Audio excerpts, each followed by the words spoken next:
Trilhas da Democracia de hoje inicia uma série de 4 programas que buscarão fazer uma retrospectiva do ano de 2021, traçando também uma perspectiva para o próximo ano, o ano de 2022, que é um ano decisivo para a reconstrução da democracia no Brasil. Iniciando essa série, uma discussão sobre educação e ciência. O nosso convidado é o professor de filosofia e reitor da Universidade Federal da Bahia, João Carlos Salles.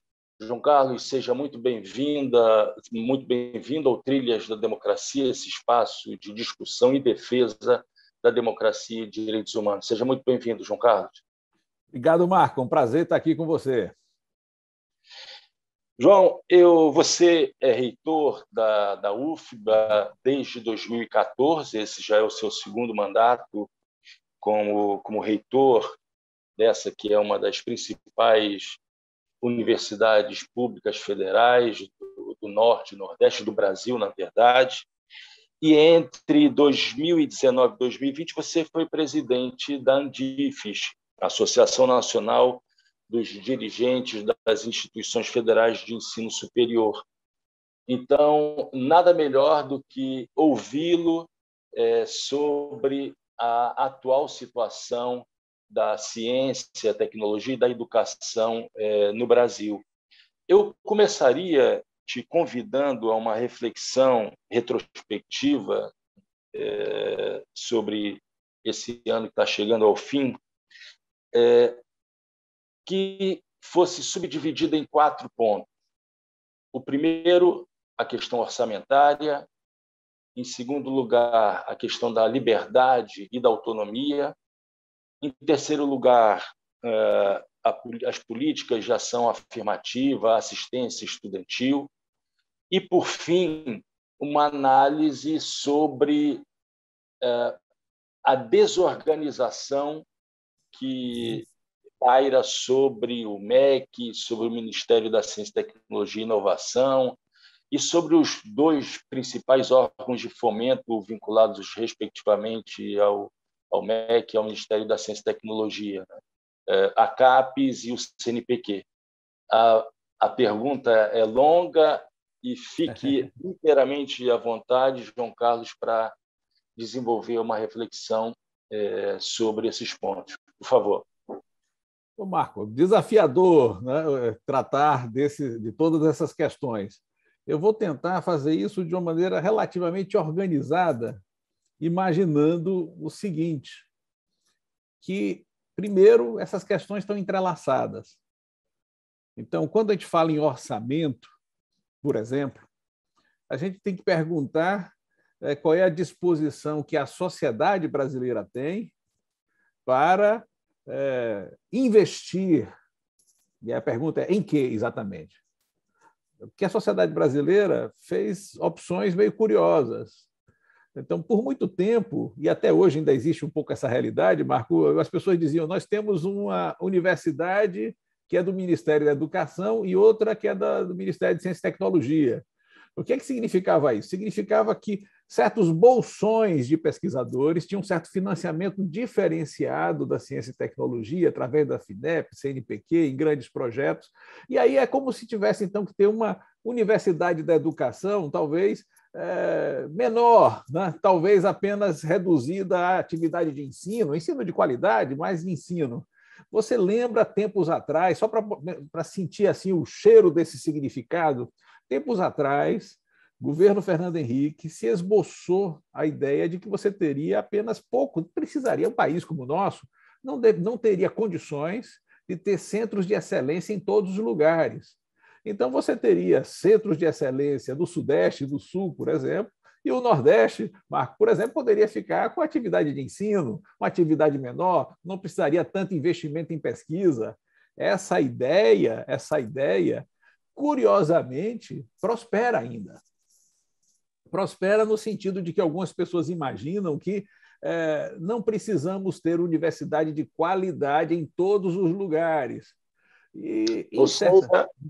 Ou seja, a cristalização da desigualdade regional existente no Brasil, né? Com uma certeza. Com certeza, nós seríamos, mas com perdão da palavra, os moranguinhos do Nordeste. Né? Então, aí poderia até de vez em quando ter algum que outro aporte de recursos para isso, mas substancialmente o grande investimento de pesquisa seria desigual. Então, isso mostra uma estratégia, né, que, de certa forma, ela foi revertida com a expansão primeiro da universidade. Houve um grande movimento de expansão da universidade, mas esse movimento sofreu também seus percalços. Por quê?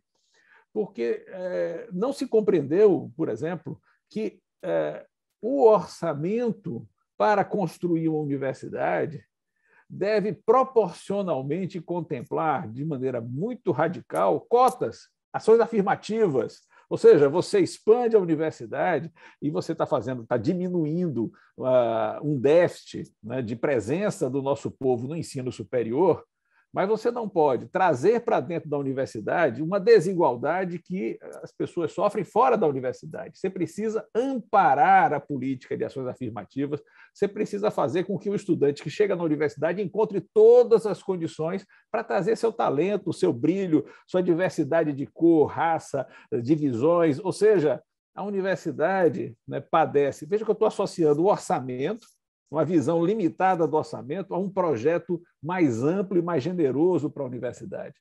Falta, nesse último tempo, agora nós estamos vivendo o apocalipse, digamos assim. O que acontece, aquilo que havia como distorção está se consolidando de maneira muito violenta. Só que, no governo atual, o ataque não é somente a esse ou aquele aspecto. Parece que o ataque se tornou generalizado. Você tem um ataque tanto ao sistema, né, de ciência, aquele que as pessoas diziam antigamente é a universidade do Ministério da Ciência e Tecnologia, quanto ao sistema tradicional de ensino, o aporte regular de recursos da universidade, que as pessoas diziam é a universidade do Ministério da Educação. No momento atual, nós estamos vivendo uma crise profunda. As pessoas não têm ideia da gravidade dessa crise, mas há alguns sintomas importantes. Vou dar um exemplozinho que eu tenho citado, né? Você deve lembrar da inauguração de outros equipamentos no laboratório Sirius, da Unicamp. Grande laboratório, maior, mais poderoso investimento de pesquisa, um dos mais caros. Naquele momento, curiosamente, estudantes faziam um protesto diante de uma fala do presidente da República. O presidente da República fez uma seguinte consideração. Disse, se vocês souberem quanto é 7 vezes 8 e quanto é a raiz quadrada de 4, eu saio daqui. Veja, é curioso isso. Curioso. Às vezes, você sabe que o presidente às vezes acrescenta a pergunta sobre a molécula da água, né? Se o presidente considera que isso é um teste de saber, ele não, alguém que pensa assim não precisa de universidade. Isso aí é conhecimento tão abaixo do ensino médio. Então, a radicalização que nós vivemos hoje é de um governo que parece achar que a universidade não é necessária, ou que ela, mais ainda, que ela é incômoda, que ela é inútil, que ela deve ser censurada, que certas áreas do saber não devem ser garantidas, e só deve haver algo que dê um certo retorno imediato. Vejam que há tendências que estavam meio cristalizadas, estão cristalizadas em nossa história, que tem a ver com uma história de desigualdade, de uma sociedade excludente, elas aparecem, às vezes, nessas manifestações que levam a cortes abruptos no sistema de ciência e tecnologia, por exemplo. Vejam, só para deixar claro, eu acho muito importante que o sistema de ciência e tecnologia seja financiado. Um problema que nós vivemos é quando as pessoas pensam que esse é um sistema isolado, separado. Esse é o momento de lembrar nossos colegas pesquisadores de ponta, né, que a pesquisa está sendo atacada, mas também, sobretudo, está sendo atacada a casa onde se faz a pesquisa, a universidade. E aí eu gosto muito do tema educação e ciência para lembrar o seguinte: não podem ser dimensões separadas, né? Ou seja, a universidade é aquele equipamento que realiza ciência, sim, e a ciência dá a nota do que é excelência acadêmica, nos coloca em linha de conta com o que se realiza internacionalmente, mas nós fazemos ciência, cultura e arte. E em cultura e arte, nós afirmamos um projeto que é um projeto cheio de sentido. Então, primeiro, ao tratar de orçamento e a defasagem orçamentária, e agora o corte orçamentário, nós estamos falando de um descaso, sobretudo agora recente, com esse projeto que é um projeto de nação, ou seja, um equipamento capaz de produzir ciência, cultura e arte. João Carlos, há pouco tempo eu tive o prazer de entrevistar o ex-reitor da UFMG, ex-ministro da Ciência, Tecnologia e Inovação, Campolina, Sim. E ele fez exatamente essa defesa, né, de que é impossível se refletir, se projetar políticas públicas isoladamente, separando ciência e tecnologia e educação, e não apenas a educação universitária, mas a educação fundamental, a educação como um todo. Ou seja, ele chamou isso dos problemas estruturais que existem e que dificultam o trabalho da própria universidade. Perfeito. Excelente. Você sabe, Campolino, toda a razão com a experiência dele. Veja, não se pode tratar separadamente. Um dos problemas que a gente tem é que algumas pessoas tratam o orçamento como se fosse uma questão destinada a uma repartição pública, que se está gastando demais, está gastando de menos. Esquece que, no caso da universidade, é uma aposta da sociedade que não pode ser diminuída. Se você trata o orçamento em separado, né, aí você começa a fazer perguntas à universidade que são estranhas, né? O que é que ela está dando de retorno? São perguntas muito retóricas.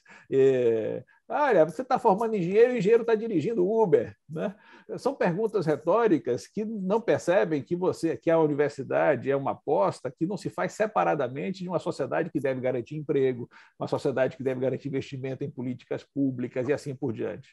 Aí se cobra da universidade uma tarefa que não é dela, garantir o emprego do profissional que ela forma. Veja só, é curioso, é como se nós tivéssemos que formar o bom engenheiro e, ao mesmo tempo, dar o emprego para ele. Olha, essa é uma visão fragmentada da sociedade que não percebe que é necessário ter engenheiros, sim. É necessário, porém, ter obras sendo realizadas, é necessário ter investimentos de larga escala do país, uma economia que produza desenvolvimento, pessoas que possam consumir, pessoas que possam estar em situação que não é situação de miséria.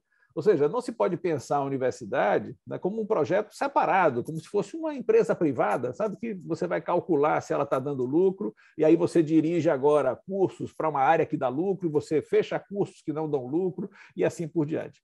É um projeto de longa duração que está em jogo. Esse projeto, portanto, só retomando meu raciocínio, ele foi muito maltratado ao longo do tempo, porque se pensava muito, Marco, ou seja, como é que ele vai servir melhor as elites?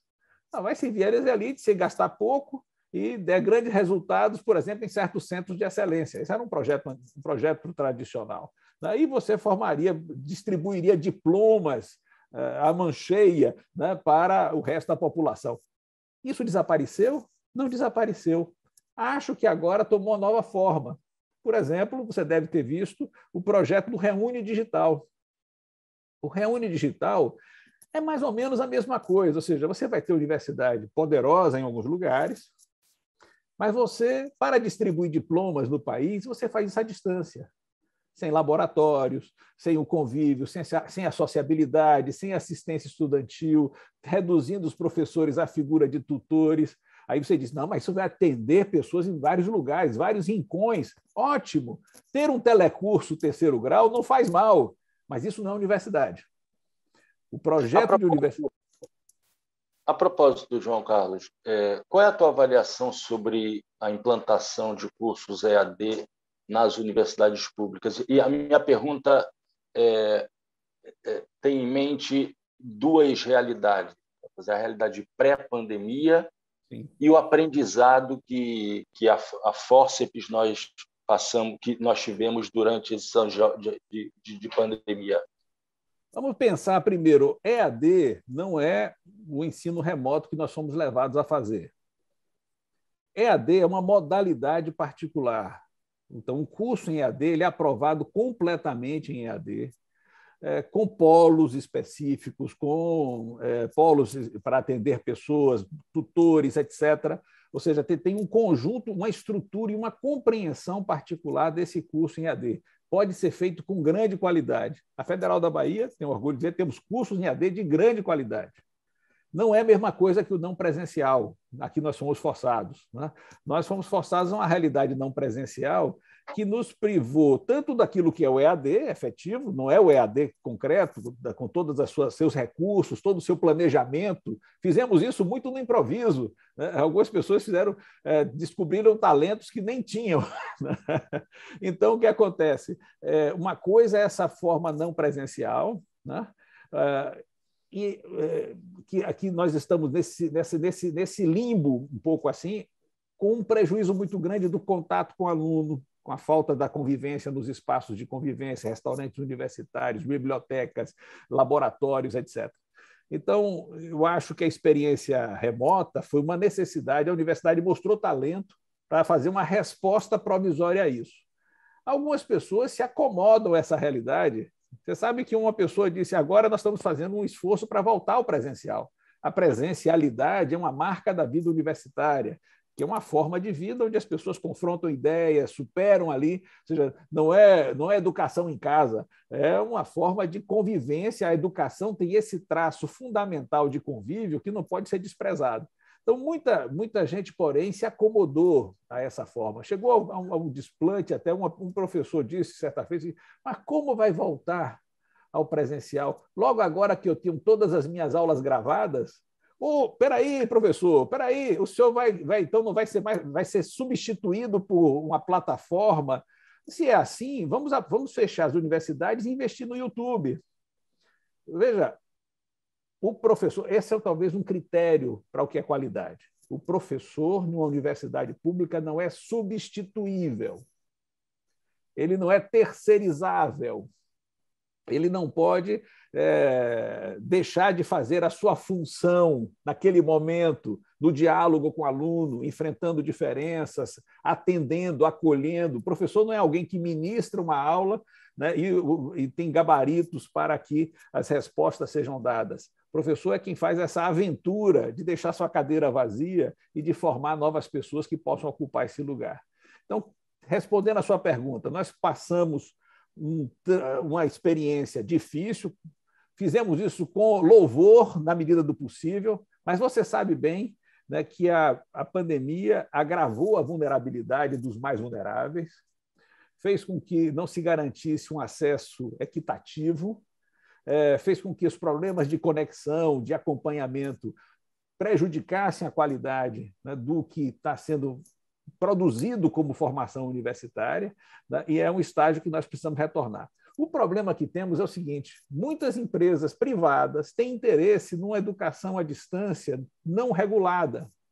Com isso, podem abrir cursos os mais diversos sem aquela regulagem própria da qualidade universitária. A educação à distância pode ser boa se você tem uma universidade que faz ensino, pesquisa e extensão e sustenta essa educação à distância. Se ela existir por si só, separada de uma universidade que realize ensino, pesquisa e extensão de qualidade, ela será uma farsa, será uma diminuição da qualidade do que é oferecido ao nosso povo. E nosso povo merece, do Oiapoque ao Chuí, universidade de qualidade, universidade que tem aí outro ponto que você tratou, que tem o direito à autonomia. Se você tem um projeto de universidade, a autonomia não é uma carta branca que você tem para fazer qualquer coisa. A autonomia é o resultado de um sujeito maduro que pode, a partir do seu conhecimento, decidir seu rumo. E o que nós vimos, não por acaso, é que o ataque orçamentário é apenas uma face de um ataque mais geral à imagem da universidade, da qual tentam retirar o direito de decidir seu próprio rumo e de contribuir como um projeto para uma sociedade verdadeiramente democrática. A desorganização do sistema, sua quarta questão, né, de ciência e tecnologia, apenas agrava aquelas distorções que nós já temos. Se a nossa universidade já, aos trancos e barrancos, procurava organizar uma unidade onde a educação está associada à arte, está associada ao investimento em laboratórios, etc., agora nós temos uma supressão de uma linha avançada, digamos assim, de uma linha muito organizada da universidade. E, com isso, se desorganiza o sistema inteiro. Quando se desorganiza a pós-graduação, no caso da CAPES, você prejudica a graduação, você prejudica todo o sistema e se prejudica uma coisa que é fundamental, a comensurabilidade do que se faz no país. É preciso que uma dissertação feita em Recife, Marcos, tenha a qualidade de uma dissertação feita em Natal, em Salvador, em São Paulo, em Porto Alegre. Isso é fundamental. Ou seja, ter um sistema de ensino superior federal é ter uma medida comum de qualidade que organiza todo o projeto de educação do país. Quando se desarruma isso, quando se confunde o público com o privado, quando se quebra a regulação, faz com que a educação deixe de ser um projeto de Estado e passe a ser apenas um negócio, ou medida como um negócio, quando você subordina o interesse do público ao interesse privado. João Carlos, quais são os impactos dessa desestruturação da avaliação, do sistema de avaliação quadrienal dos cursos de pós-graduação do Brasil pela CAPES? Quais são os impactos de curta, média e longa duração? A gente corre o risco de ter todo um trabalho de meio século indo por água abaixo, sendo destruído, no intervalo de apenas 4 anos de um governo? Pois é, essa é a gravidade. A gravidade do que temos é o seguinte: a pós-graduação, você sabe que a pós-graduação ela tem 2 faces. Até porque a nossa universidade tem padecido falta de recursos e descontinuidades. Veja, Marco, a universidade brasileira deixou de contratar por muito tempo, só para você ter uma ideia, né? Ficamos sem concursos por muito tempo. É como se uma tradição fosse abandonada. Muitas pessoas chegam hoje na universidade, é só um comentário de fundo antes de tocar no ponto. Muitas pessoas chegam na universidade agora, por exemplo, muito bem formadas, fizeram toda a sua titulação, são doutores, geralmente agora só entram na universidade pessoas com doutorado, salvo alguns cursos que não têm ainda uma tradição de formação dessas completa. E às vezes as pessoas têm uma característica curiosa, não têm um apego à instituição. É como se eles entrassem na instituição, às vezes, como se ali fosse um emprego e não uma vocação, um destino, né? Existem muitos aspectos que hoje ameaçam até de dentro a vida da universidade.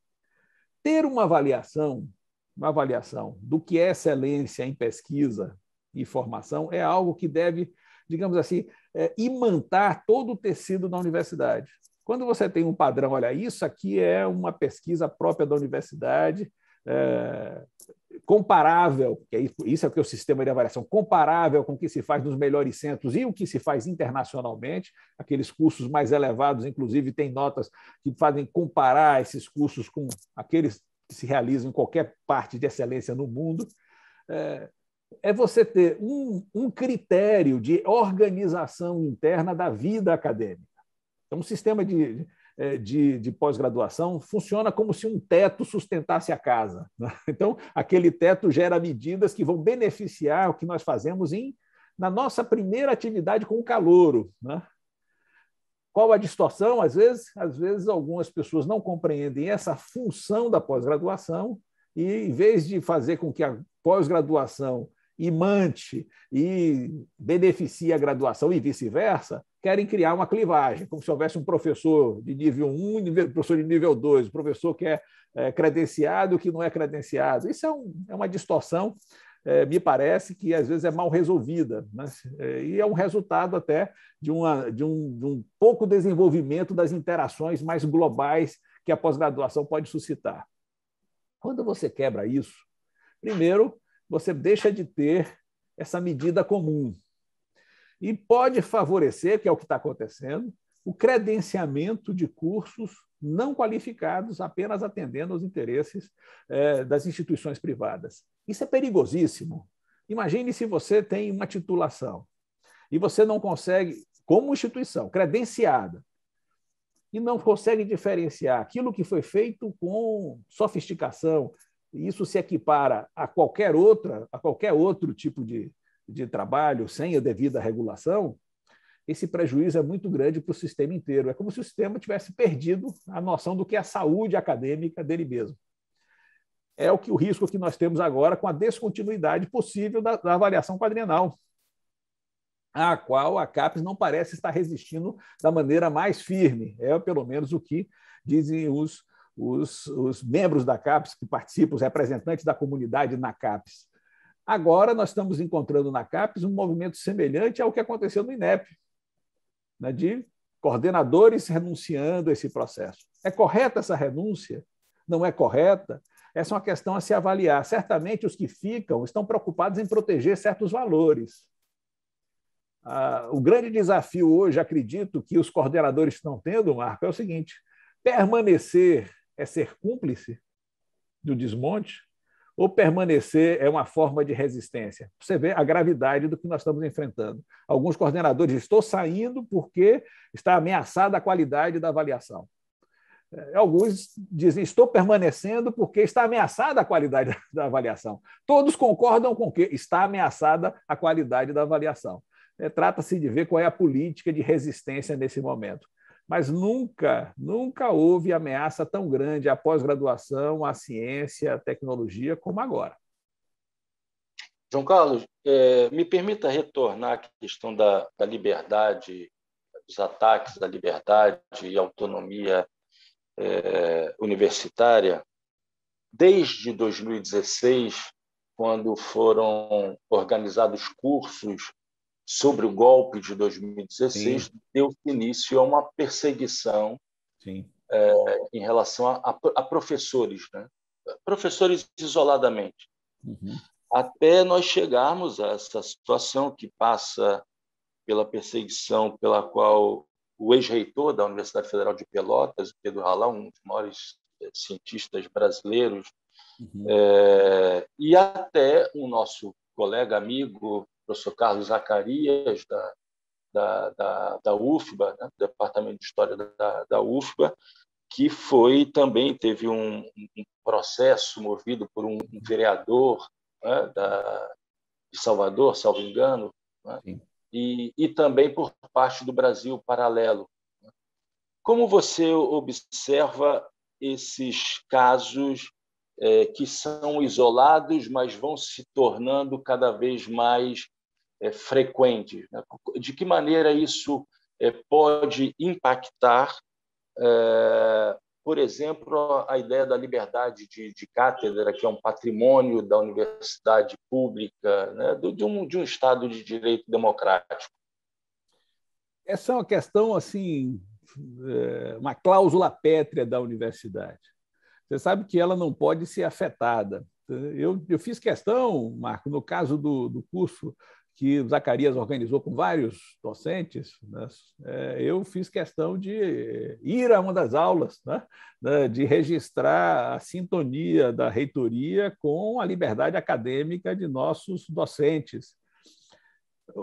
Que isso se avolume, primeiro, não é de estranhar, porque é estimulado por ações de um governo que esquece as prerrogativas de Estado, né, que são próprias de uma universidade. A autonomia, a liberdade de cátedra faz parte da condição da universidade de ser um projeto de Estado. Quando o governo tenta minimizar ou até mesmo estimular denúncias, porque tivemos isso, um governo estimulando denúncias de professores, estimulando a intolerância, certamente nós temos um ataque ao próprio sentido da vida universitária.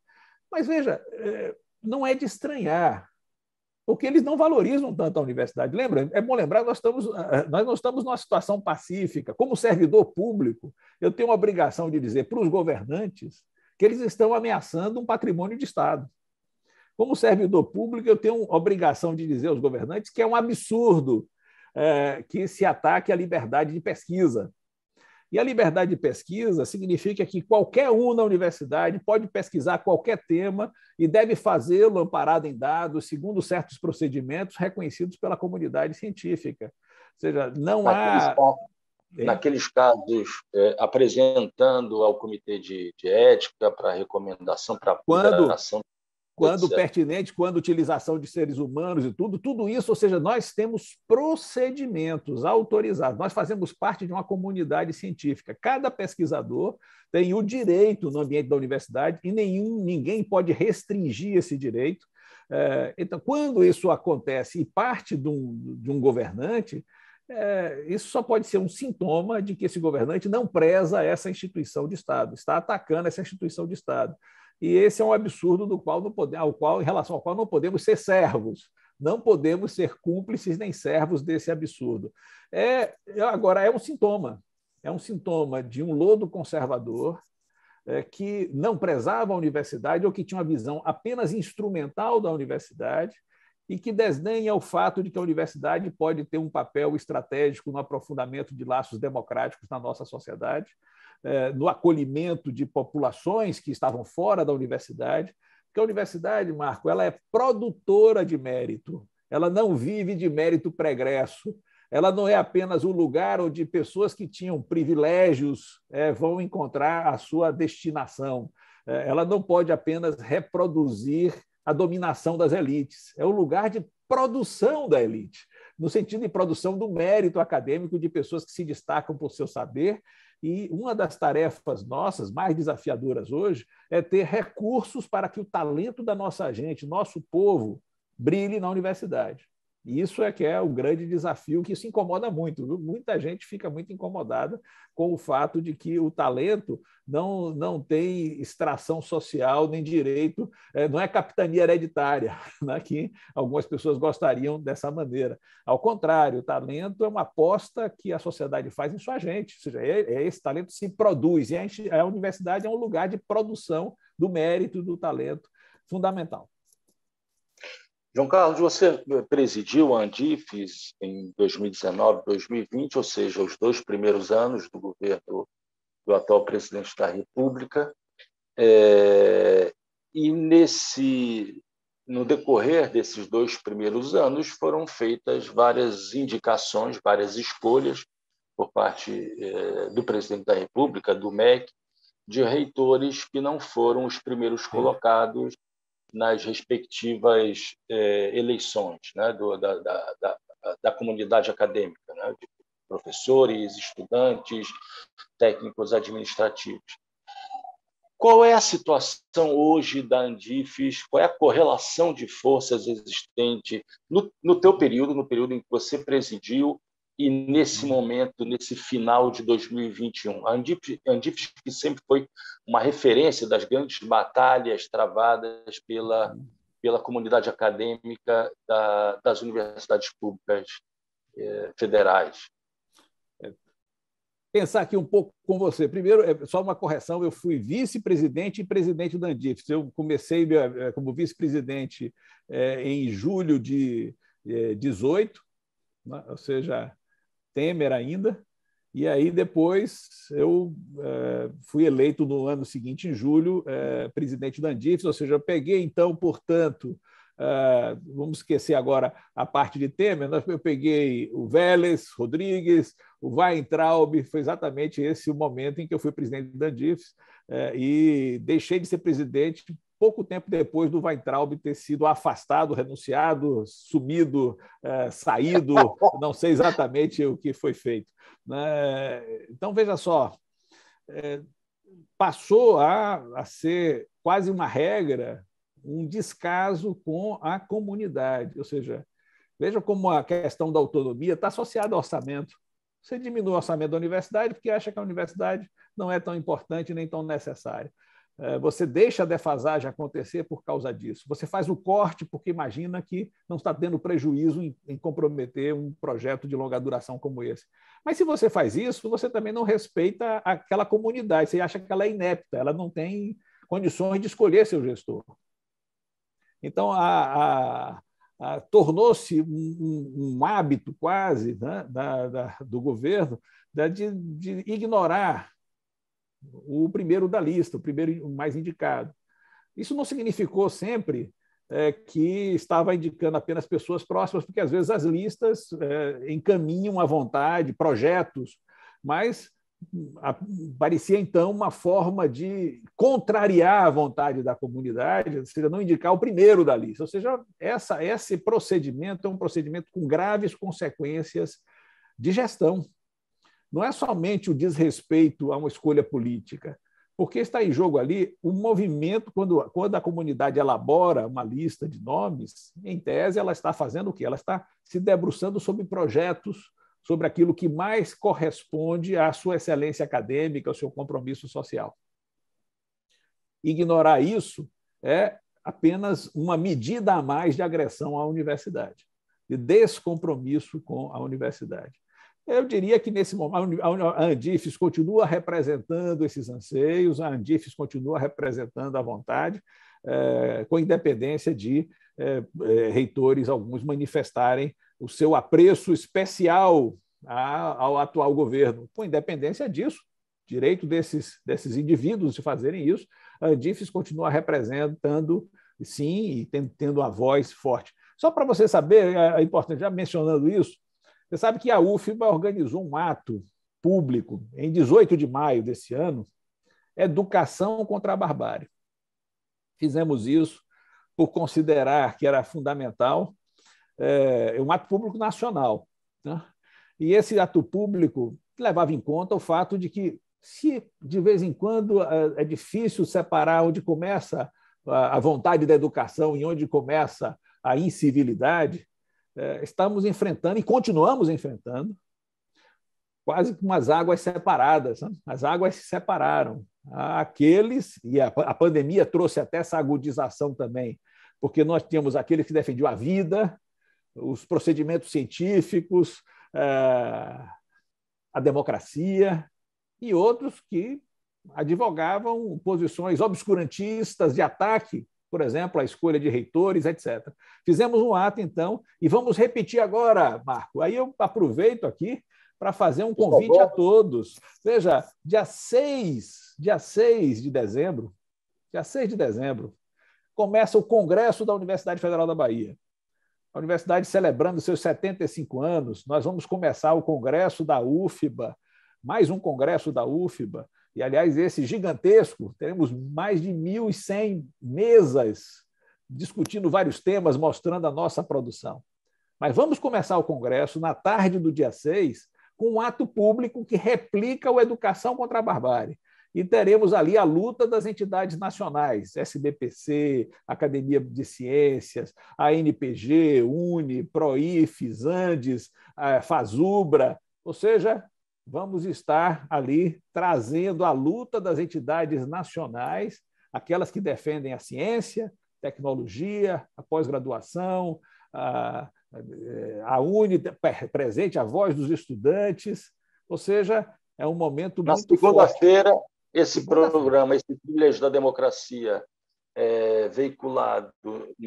está sendo veiculado nesse final de semana. Então, na segunda-feira, dia 6 de dezembro, terá início esse novo ato patrocinado pela UFBA. Congresso da UFBA começando com um ato defendendo a universidade pública, mostrando que queremos universidade de qualidade, e começamos assim. Em seguida teremos uma bela conferência do filósofo Francis Wolff sobre democracia e cosmopolitismo. A UFBA mostrando aí que é importante resistir nesse momento, mobilizar e resistir nesse momento. João Carlos, aproveitando, então, o lema do ato do dia 18 de maio, que vai ser replicado nesse 6 de dezembro, eu gostaria de te convidar agora para não mais um olhar para o que aconteceu, o que vem acontecendo nos últimos 3, 5 anos, mas o que podemos fazer, quer dizer, um ato de olhar para o futuro, para frente. E não apenas do ponto de vista da resistência, mas que é válido, é questão de vida ou morte até, mas da reconstrução dessa que foi a grande promessa feita pelo presidente da República e vem sendo cumprida à risca, que é a destruição, né? Um projeto de desconstrução daquilo que foi, para algumas áreas, fruto de um esforço de meio século, ou, se nós pensarmos na industrialização, desde 1930, desde a década de 30 no Brasil. Por onde passa, quais são as principais vias para a reconstrução da educação e da ciência no Brasil, nessa luta contra a barbárie? Veja, primeiro, nós temos que recuperar, e essa a situação é grave, essa, porque, Marco, nós vamos encontrar, imagine que aí que o nosso povo retome as rédeas da condução do país depois de tanta destruição de políticas públicas as mais diversas. O país vai estar em frangalhos. Então, a primeira conclusão que nós temos que ter é que a situação econômica, a situação social, tudo está agravado. Nesse cenário como um todo, precisarmos de uma grande ousadia, porque a ousadia é de apostar não apenas no imediato, mas na longa duração. A educação superior é um projeto de longa duração. Não pode ser uma conta imediata, do retorno imediato. Eu considero desafiador para um governo que tenha qualquer compromisso com a democracia e com o projeto de nação menos desigual, que não pode ser desigual, que tem que ser profundamente democrática.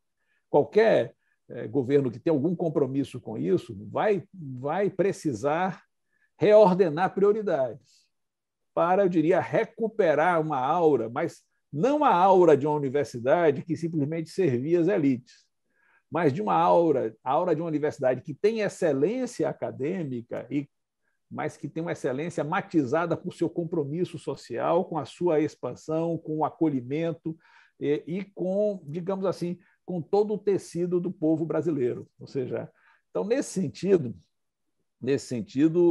é preciso recomposição orçamentária. A pauta não deixa de ser simples: recomposição orçamentária, respeito claro, público, às eleições, prezar a democracia interna das universidades, recompor o programa de assistência estudantil de uma maneira, inclusive, que seja mais equitativa, porque nós temos uma distribuição desigual de vulnerabilidade do país.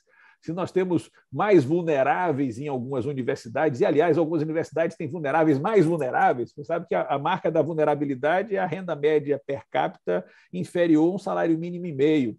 Mas, no nosso caso, por exemplo, Marco, a maioria dos nossos estudantes em vulnerabilidade tem renda média familiar per capita menor do que meio salário mínimo.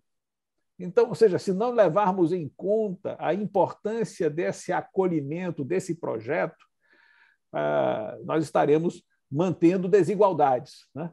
Então, um grande projeto de superação de desigualdades regionais, tudo isso vai precisar de ousadia. Mas é a ousadia que dá certo, sabe? Porque aquelas nações que, em momentos de crise, se saíram melhor, foram as que não voltaram as costas para a educação básica superior, e não voltaram as costas para a ciência e tecnologia. Elas têm mais chance de ser bem-sucedidas em um projeto de nação intelectualmente autônoma e economicamente viável. João Carlos, qual é o papel da universidade pública na negação do negacionismo? É interessante isso. Veja, o negacionismo não deixa de ser... Você sabe que o negacionista não é alguém que ignora fatos, né? Ele seleciona os fatos dele. Ele tem os fatos que ele se aferra com um fanatismo muito grande, né?